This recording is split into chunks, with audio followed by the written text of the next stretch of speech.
Ya Mas Seno, langsung saja kalau tadi Pak Teguh sempat menyebutkan ini tidak hanya perang bintang tapi juga perang tokoh. Bu Mega ada kemungkinankah juga turun karena sebelumnya kan sudah di Jatim ini sudah ikut turun juga untuk memenangkan Risma. Tapi kalau untuk Pak Andika sendiri mungkinkah untuk adu pamor dengan Pak Jokowi? Ya sebenarnya bingkai dari pernyataan ini saja itu sudah sesuatu yang menarik sebenarnya untuk dibahas ya. Artinya di Jawa Tengah itu kami PDI Perjuangan sendirian ini menghadapi hampir semua partai politik, yang mana semua partai politik itu kemudian masih didukung lagi oleh dua orang presiden, yang kalau meminjam istilah Mas Agung tadi ini koalisi yang plus, dan plusnya double, jadi plus plus sudah plus plus lagi. Ini berbagai kekuatan ini diarahkan untuk kemudian menghadapi satu partai PDI Perjuangan dengan Mas Andika dan Mas Hendy yang ketua umumnya adalah seorang perempuan. Jadi buat kami menarik sekali, artinya Bu Mega bahkan belum melakukan gerak politik di Jawa Tengah, tidak turun gunung, kami tidak mengenal istilah turun gunung.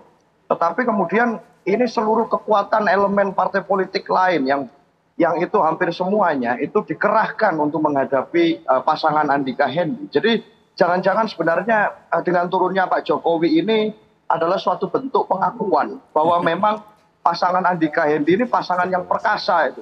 Sehingga harus dibutuhkan seluruh kekuatan politik ini untuk menghadapi pasangan kami yang hanya didukung oleh dan diusung oleh satu partai politik. Nah, jadi buat kami tentu saja ini suatu kehormatan. Artinya di tengah masyarakat apa yang dilakukan Pak Andika dan Mas Hendy ini mungkin dirasakan betul dampaknya, kehadirannya, sehingga perlu semua kekuatan politik untuk mengeroyok paslon kami. Nah, artinya apa? Saya rasa Bu Mega juga sangat memahami bagaimana tipologi masyarakat Jawa Tengah, dan di Jawa Tengah itu bukan hanya berlaku hukum benar atau salah, Mbak. Maksudnya, yang dilakukan oleh Pak Jokowi ini sebenarnya nggak ada salahnya kok, ini benar kok, boleh dan seterusnya. Memang tidak ada yang dilanggar di sana. Kita tahu semuanya bahwa konstitusi kita mengamanatkan semua warga negara punya hak politik untuk mendukung siapapun. Tetapi kan kalau bicara soal kepantasan secara kultural, masa sih seorang mantan presiden yang dulu katanya di hadapan rakyat mengatakan akan istirahat pulang ke rumah, itu sampai harus kemana-mana mondar-mandir untuk kampanye menjadi juru kampanye. Nah ini kan di masyarakat sekarang di media sosial kita mulai banyak yang membicarakan. Nah artinya buat kami sekali lagi jangan-jangan ini menjadi pengakuan bahwa memang pasangan kami adalah pasangan yang perkasa. Itu Mbak Agita. Oke, dampak percaya diri tentunya ini Mas Seno. Langsung ke Mas Furkon ya, ketika mengatakan ini sudah didukung sampai sebegitunya, effortnya sampai sebegitunya. Mas Agung mengatakan ini koalisi sampai plus. Bagaimana ini melihatnya? Iya, tadi saya kira Mas Seno juga terlalu overconfident saya rasa. Ya kan? Bahwa hasil survei ada yang update mengatakan Pak Andika lebih tinggi, menyalip. Itu juga bervariasi sebenarnya, tergantung lembaga survei mana yang kita pakai ya kan. Apalagi hari ini, mohon maaf, beberapa lembaga survei juga bagian langsung dari konsultan pemenangan. Jadi saya kira kita juga harus juga mencermatinya lebih hati-hati. Tapi beginilah, pertama tadi saya sudah tegaskan tidak ada yang salah dengan Pak Jokowi turun. Dan ini juga bukan karena gugup melihat survei, enggak, ini memang sudah waktunya Pak Jokowi turun. Ya tidak ada yang salah. Yang salah sebenarnya di sebelah sebenarnya. Kenapa? Ya kenapa bersimpangan jalan dengan Pak Jokowi sehingga akhirnya kemudian harus mempersoalkan Pak Jokowi terus gitu loh. Saya kira kalau Pak Jokowi turun itu bagian dari koalisi Kim itu kan memang sudah sepatutnya, sudah seharusnya. Apalagi approval ratingnya Pak Jokowi itu 80%. Jadi ini memang sebuah modal aset yang harus dimaksimalkan oleh Kim untuk memenangkan Pak Lutfi Yassin. Bahwa terlihat ini koalisinya gemuk sehingga sprint kurang kenceng larinya, itu alamiah aja. Karena kalau melibatkan banyak institusi, banyak koalisi, itu kan pasti akan membutuhkan koordinasi yang lebih banyak. Berbeda dengan PDIP yang sendirian, sehingga komandonya kan bisa lebih cepat. Mungkin pada 1 bulan terakhir, mereka bisa lebih cepat memberi arahan-arahan kepada kader. Tapi saya kira juga situasinya nggak sesolid itu, Mbak. Karena saya dengar ya dari bisik-bisik tetangga, Bang Pacul juga setengah hati katanya di sana itu. Oke. Iya, nggak all out gitu ya. Saya nggak tahu itu apakah itu persiapan menuju Kongres PDIP nanti atau enggak. Tapi saya pikir situasinya masing-masing unik lah. Oke, langsung kita konfirmasi. Mas Seno, seperti apa? Saya rasa itu satu klaim yang berlebihan bahwa ada ketidaksolidan di PDI Perjuangan. Apalagi kalau sampai bicara ke Kongres ya terlalu jauh kita menarik. Kalau bicara konteks pilkada itu kan yang bertarung paslon dan sosok. Dan kalau bicara pemilu, pilkada, pilgub, maka sosoknya hari ini adalah Pak Andika dan Mas Hendy. Berbeda dengan kalau kita bicara konteks pileg yang itu memang mesin partai yang bergerak. Jadi terlalu jauh kalau bicara ini ada kaitannya dengan yang lain-lain. Kami bisa pastikan bahwa mesin di Jawa Tengah, partai politik PDI Perjuangan solid bergerak untuk Pak Andika dan Mas Hendy. Dan itu bisa terbaca melalui survei secara ilmiah. Bahwa mesin partai bergerak, seluruh komponen partai bergerak. Nah, dan saya rasa saya harus mengklarifikasi, tidak ada dari satupun statement saya yang mengatakan bahwa kami confident. Kita tahu bahwa hasil survei itu terus bergerak dinamis, apalagi menjelang pencoblosan yang kurang lebih 10 hari ini. Maka tentu saja kami tidak mau jumawa dengan hasil survei. Toh ini juga masih sangat tipis perbedaan selisih keunggulan kami. Tetapi kami yakin bahwa survei itu dibaca bukan survei ANSI saja, tetapi trennya. Nah, dalam konteks tren itu peningkatan dari elektabilitas Pak Andika dan Mas Hendy itu menunjukkan perkembangan yang sangat eksponensial. Di masa yang sangat singkat kampanye, di masa pengenalan dan pergerakan itu trennya naik sangat cepat. Hingga bahkan di beberapa survei mengatakan kami hari ini sudah unggul. Dan dalam konteks itu kami bersyukur dan kami terus bergerak di tengah masyarakat. Malah kalau yang dikatakan overconfident, bukankah yang harus sampai mengajak seorang mantan presiden untuk turun gunung itulah yang kemudian malah berada dalam situasi yang cukup panik dengan situasi itu.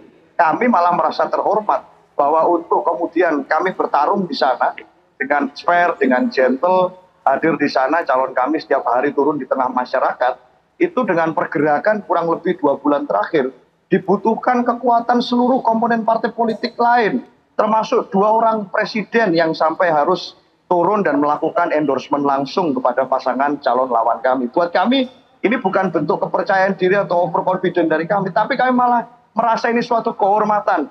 Artinya ini suatu bentuk pengakuan bahwa pasangan kami memang layak diperhitungkan, pasangan kami memang cukup perkasa di dalam pertandingan ini. Itu sebenarnya poin dari statement saya, Mbak Di. Oke, saya ke Pak Teguh sekarang. Pak Teguh, sebenarnya karakteristik pemilih di Jateng ini seperti apa? Dan bagaimana melihat pengaruh dengan Pak Jokowi dengan pertarungan di PDIP? Karena kita tahu bahwa Jawa Tengah ini kan juga kandang banteng sebutannya.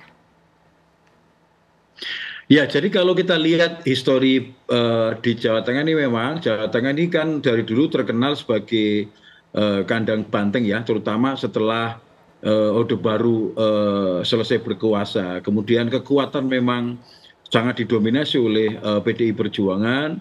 Bahkan pada waktu itu kita sangat paham persis bahwa siapapun yang diusung PDI Perjuangan tidak kesulitan untuk memenangkan pilihan. Dan pada waktu itu memang sangat efektif karena pilkadanya tidak serentak. Nah sekarang ini karena pilkadanya serentak, konteksnya menjadi berbeda. Dulu PDI Perjuangan saya kira sangat mudah memenangkan pemilihan karena punya Bupati Wali Kota yang waktu itu jumlahnya sampai 25, 23 Bupati Wali Kota yang kemudian mendukung pemilihan gubernur. Sekarang ini dengan kondisi yang berbeda, dengan konteks sistem yang berbeda, di mana sekarang sama-sama berjuang di dalam pemilihan Bupati Wali Kota, PDI juga mencalonkan Bupati Wali Kota, pun juga partai-partai yang lain, konteksnya menjadi berbeda. Jadi kalau dulu bisa saling bantu kabupaten membantu provinsi, sekarang dengan waktu yang bersamaan ini bertarung berbarengan. Jadi ini dengan sekian ratus kabupaten kota dengan jumlah yang begitu banyak, ini sebetulnya pilkada serentak juga menjadi test case bagi kita. Apakah pilkada serentak itu betul-betul menjadi sistem yang memang paling baik? Dan saya yakin, saya kira ke depan juga akan ada evaluasi apakah pilkada serentak itu memang betul-betul efisien, betul-betul menghasilkan budaya politik yang bagus. Karena pilkada serentak kemudian ini sekarang kalau kita lihat ya Mbak Agita, ini pilkada serentak kita kan serasa pileg nasional, serasa pilpres. Jadi apalagi kemudian pilpresnya baru kemarin dengan waktu yang begitu mepet, kemudian perjuangan untuk kalah apa menang juga sangat mepet, membuat kemudian rakyat berada pada satu pertarungan pengaruh. Jadi sekarang ini hari ini adalah kita ingin melihat apakah karakter pemilih Jawa Tengah yang tadi juga Mas Agung, Mas Furkon juga menyampaikan, juga Mas Eno mengatakan karakter masyarakat Jawa Tengah itu kan karakter yang kelas menengah ke bawah, kemudian dengan isu-isu persoalan ekonomi yang serius, persoalan disparitas yang serius, itu apakah itu menjadi kemudian pemilih kita bisa menjadi lebih rasional, lebih cermat, lebih full pertimbangan ketika memilih. Nah, ini sekarang akan kita lihat seberapa besar misalnya pengaruh Pak Jokowi, pengaruh Bu Mega, baik datang maupun tidak datang. Saya kira pengaruh ketua umum itu cukup kuat. Cuma kita lihat apakah pengaruh-pengaruh itu juga bisa dalam tanda petik bisa dipengaruhi oleh kekuatan lain. Karena sebetulnya ini kan efek juga pertarungan dari kekuatan partai-partai besar. Nah, ini yang kemudian perlu dilihat. Tadi juga Mas Agung mengatakan jangan-jangan masih ada karakter pemilih lain yang mungkin juga menentukan, yaitu pemilihan transaksional. Walaupun saya tidak pernah berharap budaya politik kita bergeser ke yang transaksional. Kita berharap masih ada debat ketiga sehingga orang bisa menentukan pilihan, bisa melakukan perenungan. Kemudian para tokoh bermain pengaruh, saya kira hak semua orang bermain pengaruh, tetapi final keputusan kan ada di tangan rakyat. Demokrasi kan vox populi vox dei. Jadi saya coba berpikir kita gantungkan ke rakyat kita untuk pengambilan itu gitu. Oke, Mas Agung, ketika pilkada disebutkan khususnya ya pilkada Jawa Tengah disebut rasa pilpres. Ini apakah artinya para pemilih Jokowi dan juga Prabowo ini nanti juga akan menjatuhkan pilihannya secara otomatis langsung kepada paslon nomor 02? Tapi boleh dijawab usai jeda, Mas Agung. Sesaat lagi pemirsa kami akan kembali. Saya jeda.